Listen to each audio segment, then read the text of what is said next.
자, 오늘 영상에서 제가 형님들한테 제일 하고 싶은 말을 먼저 좀 할게요.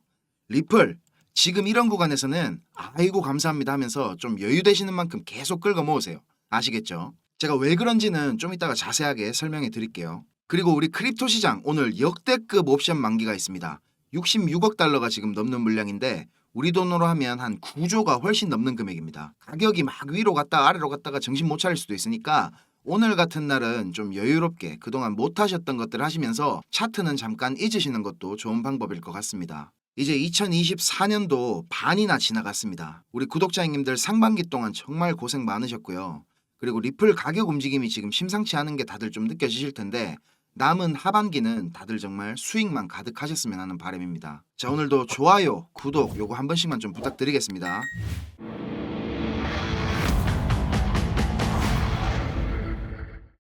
드디어 이더리움이 아닌 메이저 알트코인의 첫 ETF 신청서가 제출이 됐습니다. 우리 리플이 아니라서 뭐 좀 아쉽긴 한데 바네크에서 요 솔라나 현물 ETF 신청서를 제출을 했습니다. 뭐 이거를 두고 승인이 될 거네 안 될 거네 여기저기서 막 왈가왈부하고 있는데 결론적으로 말씀드리면 이 솔라나 ETF는 절대로 나올 수가 없습니다. 메이저 알트코인 중에는 뭐 리플이나 폴리곤, 에이다, 폴카닷 이 정도 급 아니고서야 절대 이거 승인 안 납니다. 솔라나가 뭐 우리가 수익도 많이 본 코인이지만 제가 개인적으로 뭐 싫어해가지고 절대 안 된다 이렇게 말씀드리는 게 아니고 보시면 지금 오늘도 이렇게 데브넷이 다운됐어요. 개발자들이 쓰는 이 데브넷만 그런 게 아니라 이것들은 메인넷도 가끔씩 뭐 다운되거든요.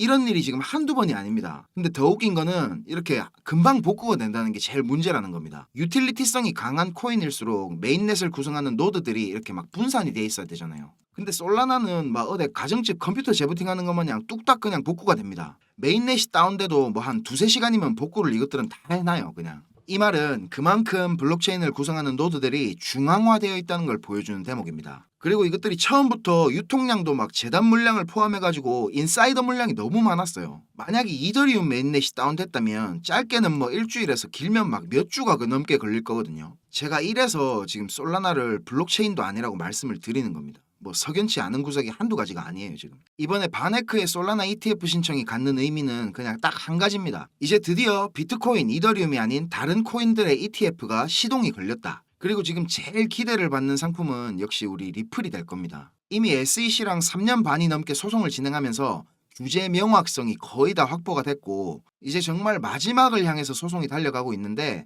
결과는 뭐 안 봐도 뻔하죠. 대선을 앞둔 미국의 정치 상황도 그렇고 SEC한테 유리한 게 지금 하나도 없기 때문에 소송 리스크, 이 불확실성만 없어진다면 리플은 이제 아무도 못 말리는 그야말로 듣도 보도 못한 엄청난 상황이 벌어질 겁니다. 자, 시장 상황 살펴보고 가겠습니다. 공포 탐욕 지수는 오늘 47포인트 기록하면서 드디어 중립 단계로 올라섰습니다. 정말 지긋지긋한 이 10년짜리 사골, 마운틴 곡스 이슈나 독일 정부의 비트코인 매각 이슈, 그리고 뭐 여러 가지 위기 조정 기사들이 쏟아지는데도 이렇게 바로 공포 탐욕 지수가 반등을 한다는 거는 시장 상승에 대한 투자자들의 기대가 크다는 걸 보여주는 거겠죠. 자, 온체인 데이터 보겠습니다. 채굴자들의 매도량이 요 며칠 뭐 살짝 늘어난 모습인데 절대적인 매도량으로 보면 지금 상승 사이클에서 매도하던 것보다는 훨씬 적게 매도를 하고 있습니다. 아마도 이것들이 최소한의 운영 비용을 위한 매도로 보여지는데 전기세도 내야 되지, 월세도 내고 막 인건비도 나가야 되니까 눈물을 머금고 지금 조금씩 파는 게 아닐까 싶습니다. 그리고 지금 거래소가 보유한 비트코인 양도 살짝 반등하는 것처럼 보이지만 여전히 역대 최저치에 근접한 수준으로 유지가 되고 있습니다. 투자자들 미실현 손익은 조정이 지금 100일 넘게 진행이 되고 있는데도 여전히 높은 수준이고요. 기술 지표들은 모두 식어 있어가지고 언제든지 강한 상승이 나와도 이상하지 않은 상황입니다. 리플 차트 보겠습니다. 제가 매일 똑같은 말씀만 지금 드리게 되는데 단기적으로 이렇게 하모닉 배 패턴 가능성이 지금 제일 높은 상황입니다. 이렇게 X, A, B, C, D 포인트가 있는데 여기 A 포인트 밑으로 이렇게 깨고 내려갈 가능성은 거의 희박하다고 보시면 되겠고 여기 C 포인트 있죠. 요거는 한 번 더 저점 갱신을 할 가능성도 있다고 보고 있습니다. 여기 보이시죠 형님들? 초록색으로 박스에 그려놓은 거 여기 구간까지는 더 떨어질 수 있다고 생각하시고 계획 세우시면 될 것 같고요. 제가 지금 바이낸스 현물 차트로 이걸 보여드리고 있는데 이유는 잘 아시죠? 제일 거래량이 많은 거래소 차트가 신뢰도가 제일 높기 때문입니다. 이 구간이 지금 원화로 딱 얼마입니다 이렇게 말씀을 못 드리는 이유는 김치 프리미엄이라카죠. 우리 거래소랑 해외 거래소랑 가격 차이가 막 왔다 갔다 할 수도 있고 요즘 환율도 이런 막 널뛰기가 좀 심해가지고 원화 대응은 제가 실시간으로 해드려야 정확하기 때문에 유튜브 영상에서는 제가 될 수 있으면 딱 얼마입니다 이렇게 최대한 안 하려고 하고 있습니다. 뭐 개인적으로는 여기까지 빠져준다면 한 600원 초반 정도 가격이 되지 않을까 싶으니까 참고하시고요. 여기를 이렇게 찍고 가던 아니면 그냥 올라가던 0.55달러 라인, 여기 베를린 장벽을 빨리 좀 깨고 올라가는 그림을 바라고 있습니다. 지금 이 하모닉 패턴 목표가는 0.7달러 근처, 원화로 대략 1,000원 조금 넘는 구간이고요. 여기까지 올라오면 어떻게 대응을 하시면 되냐면요, 최소한 내가 가지고 있는 물량의 한 20에서 30%, 저는 개인적으로 반 정도 정리를 하려고 하는데, 여기 박스 구간 도달하면 분할 익절 하시는 건 필수입니다. 필수. 패턴이 완성되면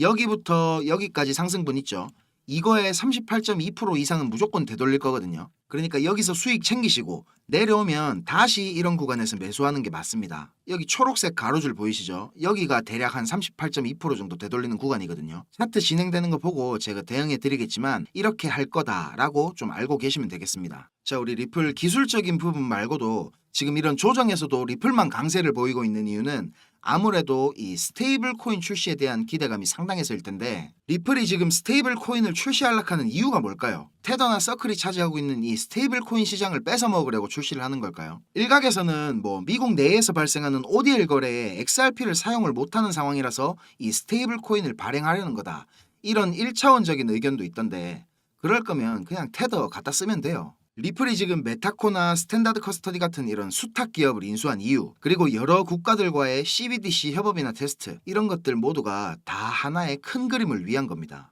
바로 이 RWA, 실물 자산 토큰화 시장을 노리고 있는 겁니다. 물론 뭐 이 리플 USD가 테더의 USDT나 서클의 USDC의 자리를 위협하는 건 맞습니다. 크립토 시장이 위험하다는 제일 큰 이유 중에 하나는 바로 스테이블 코인의 가격이 이렇게 스테이블하지 않다는 점입니다. 미국 달러 1달러랑 똑같은 가치를 보장해야 하는 테더가 막 0.9달러를 갖다가 막 1.1달러를 갖다가 가격이 이렇게 계속 변하는 게 투자를 하는 사람들 입장에서는 이게 불안할 수밖에 없는데, 루나 사태를 겪었던 분들이라면 더 그럴 겁니다. 그죠? 근데 리플 USD는 정확하게 미국 달러랑 1대1 패깅을 유지할 수 있도록 미국 달러나 아니면 단기 국채로 준비금을 항상 100% 이상 보유할 거라고 발표를 했었죠. 이렇게 된다면 여러 거래소나 기관들에서도 안정성이 담보되는 이 리플 USD를 선호하게 될 것이기 때문에 자연스럽게 그동안 준비금을 똑바로 공개하지 않았던 테더의 입지는 좁아질 겁니다. 그런데 리플의 진짜 목적은 이게 아니죠. 국경 간 결제나 송금에 있어서 거의 무료에 가까운 수수료로 실시간 결제를 XRP가 가능하게 하지만 가격 변동성이 있다는 게 어떤 부분에서는 단점이 될 수도 있겠죠. 그동안 스위프트를 사용하는 전 세계 은행들이나 아니면 레거시 금융권에서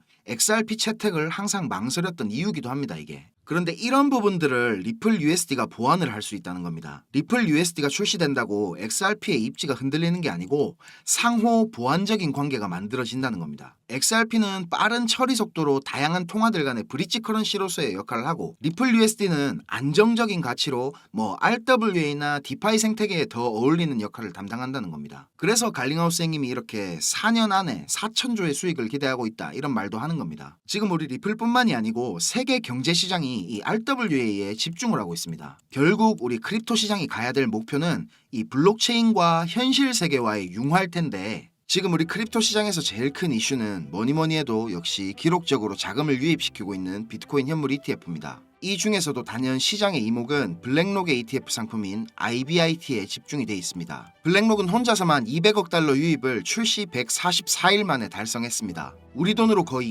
28조에 가까운 자금 유입을 만들어낸 겁니다. 이 기록으로 ETF 역사상 최단기간에 운용자산 200억 달러를 돌파한 상품으로 이름을 올렸습니다. 2위는 JP모건의 JEPI라는 상품인데 985일이 걸렸습니다. 차이가 뭐 상당하죠. 그리고 지금 뉴욕 증권거래소에 상장된 ETF 상품이 3,000개 정도 된다고 하거든요. 이 중에 자산 규모가 100억 달러가 넘는 종목이 4%밖에 안 됩니다. 평균적으로 수년에서 길게는 수십 년이 걸리는 건데 블랙록은 이걸 144일 만에 해낸 겁니다. 블랙록 레리 핑크 회장은 예전에는 뭐 비트코인 욕을 엄청 했었죠. 돈 세탁을 위한 돈이라는 둥 뭐 이런 소리들을 했었습니다. 그런데 2022년도부터 입장을 완전히 바꿉니다. 스테이블 코인 USDC 아시죠? USDC의 발행사인 서클에다가 4억 달러 투자를 발표하고 나서 블랙록의 기관 고객들 중에서 비트코인에 관심이 있는 투자자들을 조용히 끌어들였습니다. 그리고 나서 사모펀드를 하나 만들어가지고 블랙록 자체 자금으로 비트코인에 투자를 하기 시작했습니다. 올 초에 비트코인 현물 ETF 상품이 승인된 직후에는 이런 말을 했었죠. 비트코인은 디지털 골드다. 금을 대체할 글로벌 자산이다. 월스트리트의 제일 큰 스피커 중에 하나인 레리 핑크의 이런 발언 때문에 비트코인은 금처럼 완벽하게 제도권 안에 들어온 가치 저장 수단으로 인정을 받고 있습니다. 세계에서 제일 큰 돈을 굴리는 블랙록의 CEO가 이런 말을 하니까 자연스럽게 뉴욕 거래소에 천문학적인 자금들이 유입이 되고, 그동안 상장사 중에서 비트코인 보유량으로는 항상 최고를 달리던 마이크로 스트래티지를 제치고 블랙록이 세계에서 비트코인이 제일 많은 회사로 올라섰습니다. 이 뉴스가 나오던 시점에 27만 4천 개가 조금 넘게 보유하고 있더라고요. 어마어마하죠. 마이크로 스트래티지의 마이클 세일러가 2020년부터 비트코인을 모았는데 4년 동안 사모은 양을 블랙록은 3달 만에 뛰어넘은 겁니다. 지금은 30만 개도 훨씬 더 넘는 비트코인을 보유 중입니다. 그리고 얼마 전에는 이런 일도 있었는데요. 헤데라가 블랙록하고 파트너십을 진행하는 것 같이 트위터에다가 글을 올렸었는데, 발표 직후에 헤데라는 하루 만에 가격이 2배가 넘게 급등을 했었습니다. 근데 다음날 블랙록에서 사실 무근이다, 전혀 모르는 일이다, 이렇게 파트너십이 아니라고 발표를 했죠. 이 발표를 하자마자 가격이 40%가 넘게 폭락을 했습니다. 이거를 단순한 해프닝으로 볼 수도 있지만 다른 관점에서 한번 보면 지금 크립토 시장 주도권을 블랙록이 완전히 쥐고 있다고 볼 수 있는 대목입니다. 그냥 블랙록 이름만 살짝 들려도 이렇게 막 미친듯이 펌핑이 오는 걸 보면 운용자금 1경원, 세계 최대의 자산운용사라는 타이틀이 괜히 만들어진 게 아니다라는 생각이 듭니다. 자, 그런데 이런 공룡 같은 블랙록이 앞으로 주목하고 있는 섹터는 뭘까요? 블랙록뿐만이 아니고 세계 경제시장 전체가 지금 주목하고 있는 분야죠.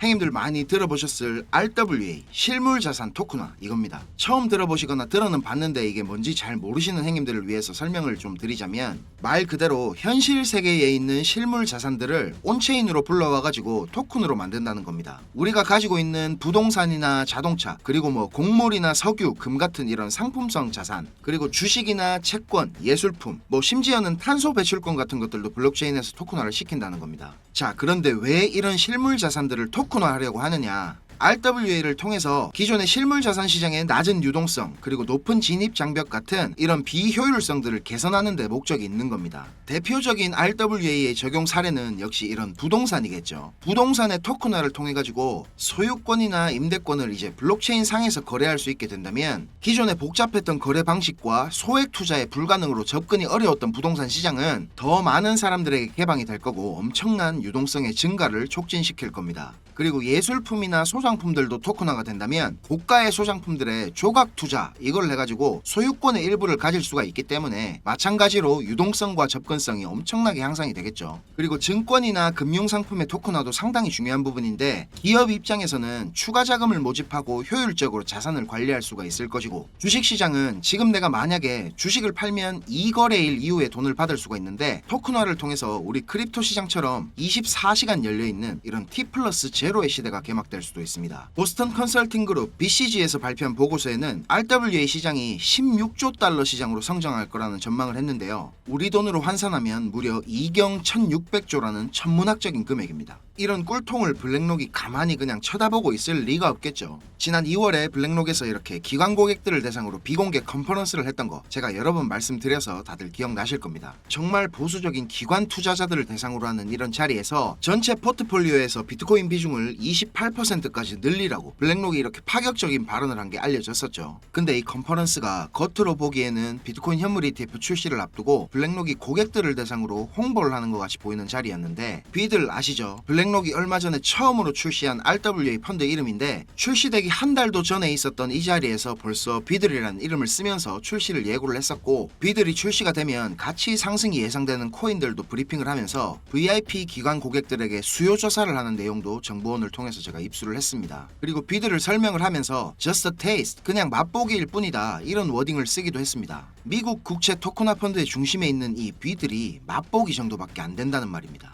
자, 이거 제가 최초로 밝히는 겁니다. 이 비공개 컨퍼런스 안에서 더 은밀하게 VIP 고객들을 대상으로 하는 또 다른 비공개 모임이 있었습니다. 여기서 이제 진짜 블랙록이 공을 들이고 있는 프로젝트를 공개를 했는데, 자, 무슨 프로젝트인지 궁금하시죠? 사실 제가 이걸 오픈을 할까 말까 진짜 고민을 많이 했습니다. 그런데 제가 이런 자료를 공개하기로 결심을 한 제일 큰 이유는 하루에도 몇 분씩 저한테 가슴 아픈 사연들을 말씀해 주시는데, 불과 2년 전까지만 하더라도 저는 하루에도 몇 번씩 죽고 싶다는 생각을 했었던 적이 있었습니다. 정말 힘들던 그 당시에 저를 도와줬던 고마운 분들이 아직도 잊을 수가 없는데, 제가 받았던 그 마음들을 저도 이제 누군가에게 나누어 줄 때가 되었다는 생각이 들었습니다. 저 나름대로 큰 결심을 하고 공개하는 것인 만큼 좋아요, 구독, 알림 설정 요거 안 하셨으면 한 번씩만 꼭 부탁드리겠습니다. 자, 군더더기 없이 빠르게 전달해 드리고 마치겠습니다. 지금 보고 계시는 자료들이 제 정보원이 보내준 자료 중 일부인데, 이 친구는 지금 영국에서 블랙록의 VIP 고객사 중에 한 곳인 회사에 근무를 하고 있습니다. 자, 이 자료를 보면 블랙록이 얼마나 오랫동안 이 프로젝트를 준비를 해왔는지 알 수가 있는데요. 시장 상황과 더불어서 여러 가지 기술적인 지표들도 정말 치밀하게 분석이 되어 있고, 예상되는 자금 조달 규모에 따른 수익률도 꼼꼼하게 정리가 되어 있습니다. 그리고 개인적으로 저는 이 부분을 보고 정말 놀랐는데요. 우리가 그동안 뭐 세력이 어쩌고 저쩌고 이야기를 자주 했었지만, 사실 세력이라는 게 정말 실체가 있는지 없는지조차도 확인할 방법이 없었습니다. 그렇죠? 근데 이 자료를 보면 정확히 어떤 시점에 이렇게 덤핑을 시키고 얼마의 가격으로 얼마 동안 매집을 할지도 상세하게 플랜이 짜여 돌아가는 걸 볼 수가 있습니다. 개미들만 계속 손해를 보는 데는 다 이유가 있는 거였습니다. 자, 이제 제가 이게 어떤 코인인지 공개를 하겠습니다. 블랙록이 가격을 의도적으로 누르면서 이렇게 비밀리에 매집을 하고 있던 코인은, 자, 바로 이 종목입니다. 업비트에서도 오래전부터 상장이 되어 있던 코인이고요. 저도 가끔 한 번씩 차트 살펴보던 종목인데, 이게 왜 이렇게 안 갈까 이렇게 생각을 했었는데 다 이유가 있는 거였습니다. 이런 걸 이제 주식하는 사람들은 작전주 뭐 이래 부르죠. 사실 이런 코인들은 기술적인 분석이 의미가 없긴 하지만 기술적으로 봐도 지금 상승할 수 있는 근거들이 여러 가지가 보이고 있습니다. 좀 있으면 엄청난 폭등이 나올 수밖에 없는 상황으로 보이는데요. 저도 제가 이 자료를 받았을 때부터 지금 꾸준하게 모아가고 있습니다. 자, 제가 지금 이 종목을 모자이크를 해서 보여드리고 있는데요. 제가 이걸 지금 여기서 아무렇게나 공개를 하면 뭐 저는 상관없지만, 제가 좋은 뜻으로 공유하는 이런 것들을 누군가는 악용을 해서 이걸 뭐 돈을 받고 판다든지 하면서 다른 사람들한테 피해를 입히는 행동을 할 수가 있다는 게 제일 큰 문제고요. 또 제 정보원의 신변이 노출될 수 있는 부분이기 때문에 제 나름대로 조심을 하면서 공유를 드리려고 합니다. 010-5528-2156, 010-5528-2156 이 번호로 블랙록 이렇게 문자 한 통 보내주세요. 제가 확인을 하고 한 분도 빠짐없이 보내드리도록 하겠습니다. 자, 이 자료가, 이 종목이 거짓말 같고 못 믿으시겠으면 그냥 지나치셔도 좋습니다. 그런데 아까 말씀드렸듯이 예전에 저처럼 지금 많이 힘드신 분들은 꼭 연락 주셔서 수익 얻어가시길 바라겠습니다. 우리가 이렇게 유튜브라는 곳에서 얼굴도 모르고 만나는 거지만, 이게 또 계기가 돼서 좋은 인연으로 많이 이어지게 될지 누가 압니까? 그렇죠? 자, 영상 시청하시느라 고생 많으셨고요. 저는 다음 영상에서 더 좋은 분석과 빠른 소식들 가지고 다시 찾아뵙겠습니다. 감사합니다.